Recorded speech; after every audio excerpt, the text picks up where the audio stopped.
Book 11 of Paradise Lost, which I entitle The Many Faces of Death. So, again, as always, either just chill and listen, or I would recommend marking up your books.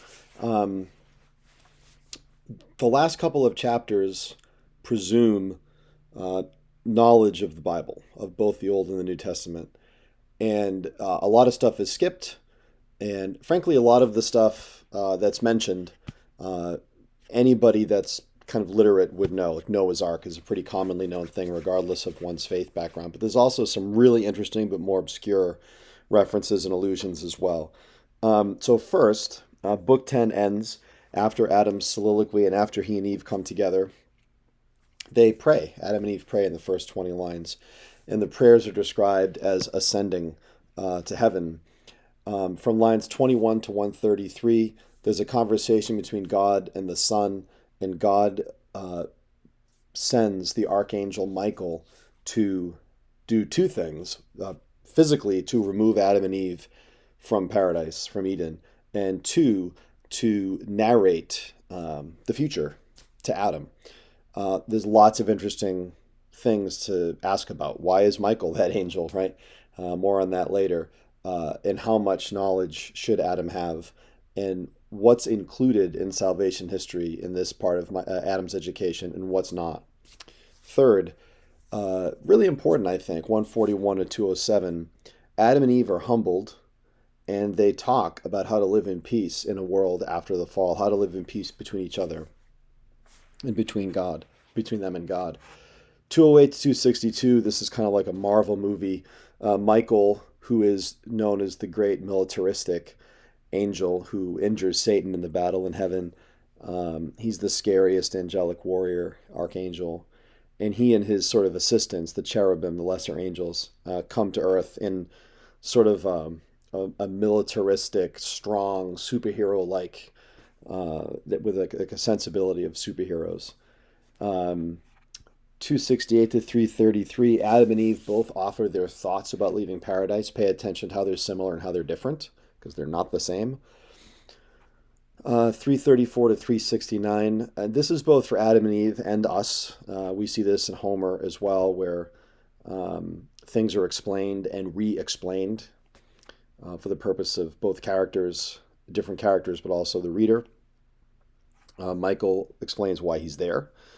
Remember, Adam and Eve aren't reading Paradise Lost. They could have used a copy. They don't have one. And then there's some really interesting sort of quirky things. 376 to 428. Eve is sort of removed from the situation. Michael is just talking to Adam. He puts Adam on a high hill. And we know, even if you just read scripture in a cursory way, whether it's Mount Zion, whether it's Mount Sinai, whether it's the Sermon on the Mount, in a way, Golgotha, where Christ is crucified. There's so many moments that happen in a higher sort of dramatic place. And Michael moves Adam to a high place, puts him in a trance. And Adam sees these things. It's very much angel created play within a play. I always go back to Hamlet for almost everything, where Hamlet stages the mousetrap, the play within the play, to see if his uncle is in fact guilty of his father's murder. And here, Adam actually sees the beginnings of salvation history. And there's a really incredible catalog of Asian kingdoms and then other kingdoms, 376 to 428. Every once in a while, you can't pay attention to every allusion in Paradise Lost unless you have a lot of time on your hands. But it's fascinating what Milton knows. And the next question is not simply knowing literally where these kingdoms are, but why include all this? What does it do to our reading of the poem? And what does it do to the characters in the poem? So here are the bits of salvation history that Adam sees. He sees Cain and Abel, and Cain killing Abel because of God preferring Abel's sacrifice. You can imagine Adam's reaction. Then Adam asks the obvious question: is that what death looks like? Adam only knows about death theoretically because it's been said that that's his punishment for sinning, but he doesn't know what it is. And the first example of it that he actually has a vision of is murder with a weapon. So he just presumes that's what death is. And then Michael shows him this incredible virtuosic catalog of all the different ways, not even all, but so many different ways people can die. 556 on, um, this is kind of quirky but really interesting. Michael shows Adam the origin of arts and sciences, and these are part of the lineage of Cain, the first murderer. And it looks great on the outside, but it turns out these people are not uh, obedient to God. So again, it's that deception of the appearance of one thing, but the reality of another, which is really one of the key sort of themes in Paradise Lost. 11, Michael shows Adam what war looks like. And this character, Enoch, who trying to create peace in an unpeaceful world, is rescued by God bodily, and is one of just a handful of characters in Scripture that's brought to heaven bodily. I think if I have my list correctly, it's Enoch and Elijah from the Old Testament. Enoch's brought up in a cloud, which is pretty cool. Enoch and Elijah from the Old Testament, and Jesus at the Ascension, and according to the Catholic Church, Mary's Ascension in the New Testament. So he's in unique company. And then Book 11 ends with both the horror that Adam would feel seeing all of creation, except for some folks and some animals on a boat, all of creation being destroyed, and then the covenant to not do it again with the rainbow. So there's a lot in this chapter. Um, I don't know. I was fascinated by this. So to me, if you go to line 466, this seems to me a really obviously significant passage. I just want to say, within the context of the poem, Adam is learning firsthand what the nature of his punishment is. Being told the punishment for sin is death is one thing, but actually seeing what death looks like creates added characterization and added drama.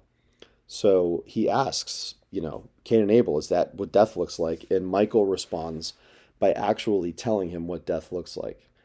Um, I also want to say that, Milton is an older man living in the 17th century.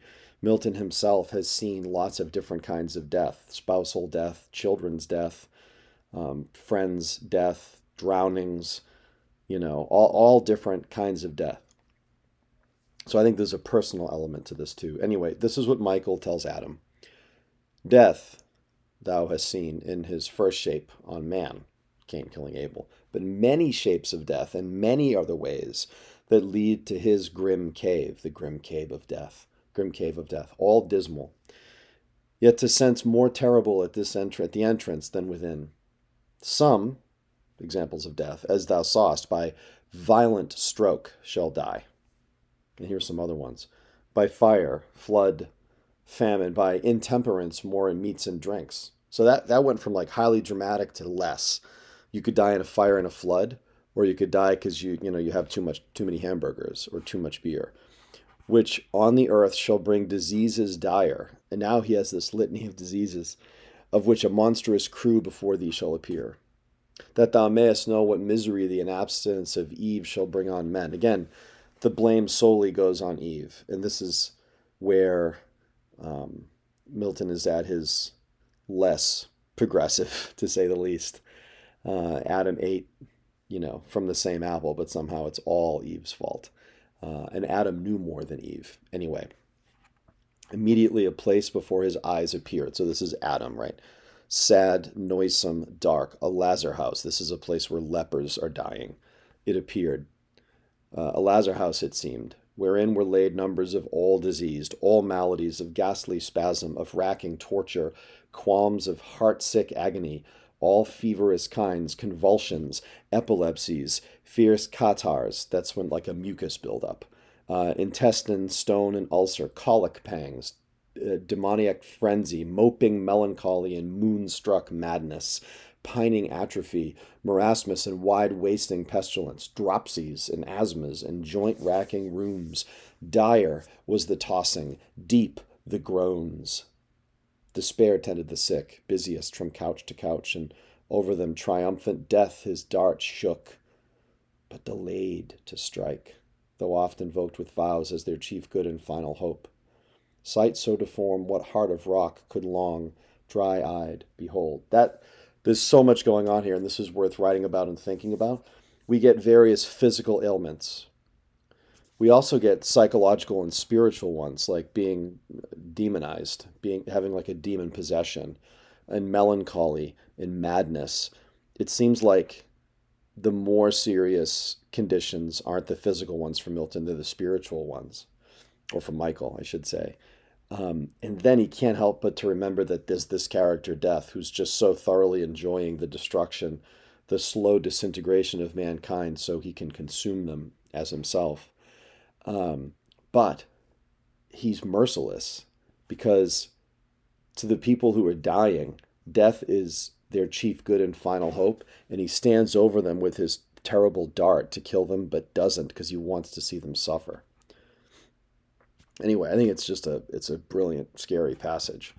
I don't know. This one doesn't get a lot of love, but go to 683 because Michael continues and he ends up riffing on, without saying the word epic, he basically acknowledges that the poem he's living inside of is part of a larger tradition. But traditionally, epics valued certain kinds of heroic behavior, and Paradise Lost questions the tradition it finds itself in a really revolutionary, interesting way. So Michael says to Adam, "These are the product of those ill-mated marriages thou sawest." So again, we're seeing other generations after Adam. Where good with bad were matched, who of themselves abhor to join, and by imprudence mixed, produce prodigious births of body or mind. Such were these giants, men of high renown.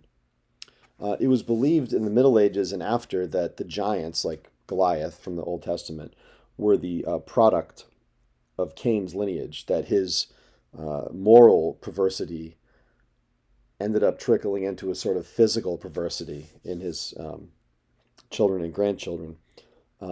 This is why the Grendels in Beowulf are connected to Cain, that they have a physical perversity that's connected to Cain's moral perversity, making them extra scary. In those days, might, here's what gets interesting. In those days, might only, strength only, warriorship only shall be admired. So Michael's saying there's going to be a window of human history where the only thing people value in men is their actual physical strength, and valor and heroic virtue called. To overcome in battle and subdue nations and bring home spoils with infinite manslaughter shall be held the highest pitch of human glory, and for glory done of triumph to be styled great conquerors, patrons of mankind, gods, and sons of gods, destroyers rightly are called, and plagues of men. He's flipping the heroic code of the Greeks and Romans on its head. The Greeks valued above everything else, the Greek warriors valued above everything else, the idea of kleos, Kleos, generally called glory, but it basically means if you fight heroically in battle, poets and people will sing your song of heroism forever, and you'll have a sort of immortality in those songs. So really, it was all about attaining immortality through your own heroism in battle. And Michael says here that such people are actually destroyers, not heroes. Thus, fame shall be achieved, renown on earth. And what most merits fame? In silence hid. Book 11 of the Odyssey almost says this. When Odysseus tells Achilles, "You're my hero, it must be great being the ruler of Hades," and Achilles says, "I'd rather be an assistant of a slave farmer on earth," or whatever he says.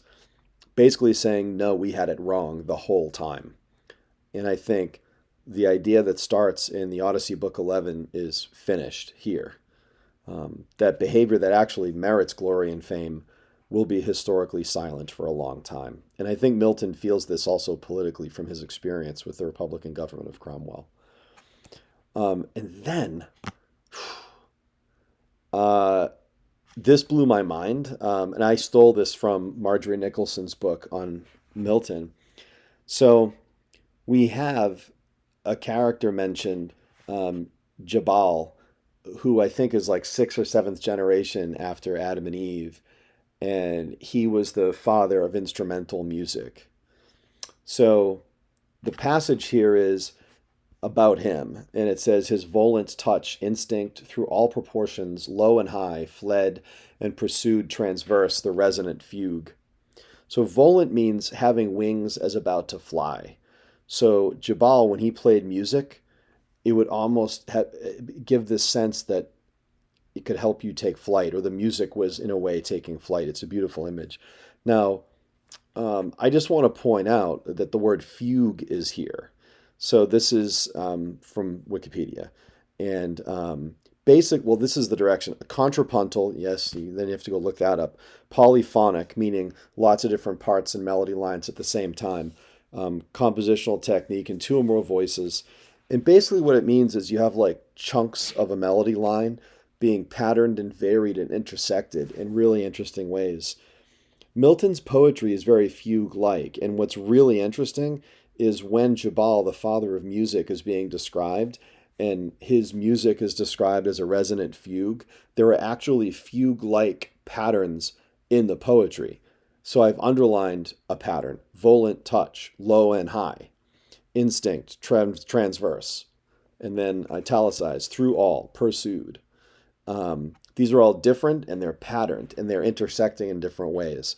And I don't know. I think of like the poem's first iambic pentameter line describing heaven for the first time.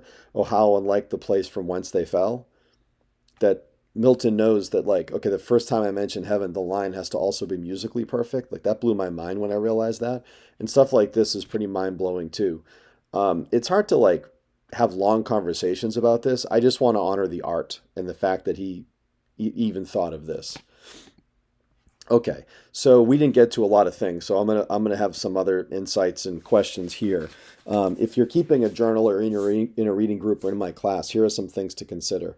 Reread the most difficult section of this poem, in my view, 556 to 637.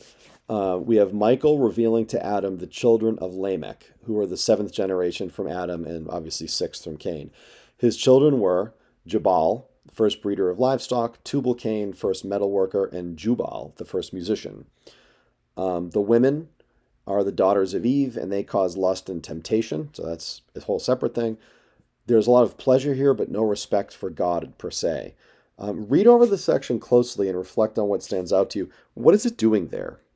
Right? Michael is intentionally picking moments. He's not picking every moment from the first few books, essentially from Genesis. He's not picking every single moment. There's going to be stuff left out.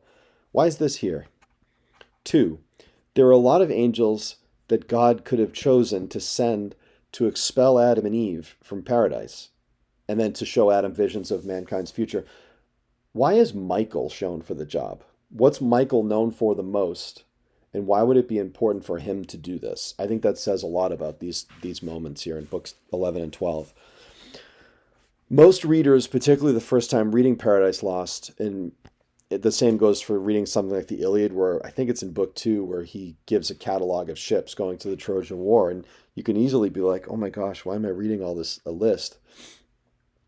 Look up some of the names from these lines. You don't have to look up all of them. Look up some of them, and then ask, what are these specific names doing here? What are these specific names adding to Michael's story here? I don't know, you might unearth some interesting things. 4, Adam spends his early existence fighting for knowledge and quenching his curiosity. And my students often write a lot about the poem's attitude towards knowledge and what man should be asking questions about and what man shouldn't be asking questions about. So how do you think the visions of Book 11 that Adam is given shape his view on the need for human curiosity and knowledge? And then, as always, 5, which moment of Book 11 surprises you most? And why do you think you had that reaction? What do you think that moment's doing there? What's the point of it? Anyway, I hope this helps you, and good luck with your reading.